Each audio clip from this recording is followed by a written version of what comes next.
ایک دفعہ کا ذکر ہے کہ ایک بادشاہ نے اعلان کروایا، میری سلطنت کے اندر جتنے بھی بڑے بیوقوف ہیں انہیں حاضر کیا جائے۔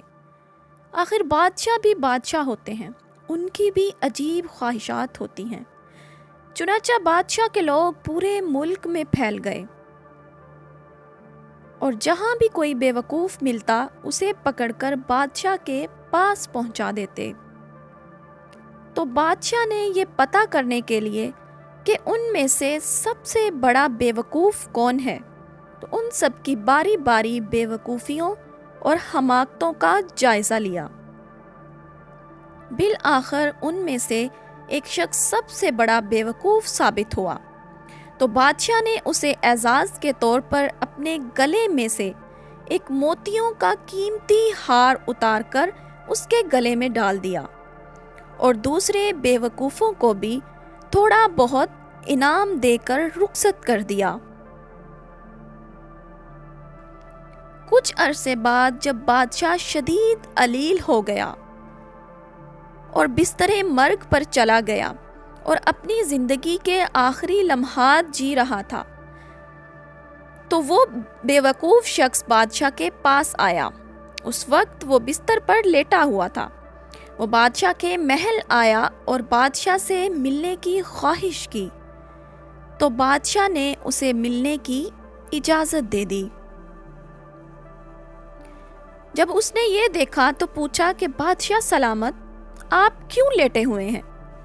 تو بادشاہ نے جواب دیا کہ میں شدید بیمار ہوں اور ایک ایسے سفر پر جا رہا ہوں جو ہمیشہ لیٹے ہوئے گزرنا ہے، اور ایک ایسی جگہ جا رہا ہوں جہاں ہمیشہ کے لیے رہنا ہے۔ تو یہ سن کر اس بیوقوف ترین شخص نے کہا، پھر تو بادشاہ سلامت آپ نے وہاں ایک عالی شان محل بنوایا ہوگا اور اپنا قیمتی ساز و سامان اور مشیر وزیر پہلے سے ہی بھیج دیے ہوں گے۔ پھر سے وہ بیوقوف شخص کہنے لگا، نہیں بادشاہ سلامت، آپ نے ضرور کوئی نہ کوئی اہتمام کیا ہوگا۔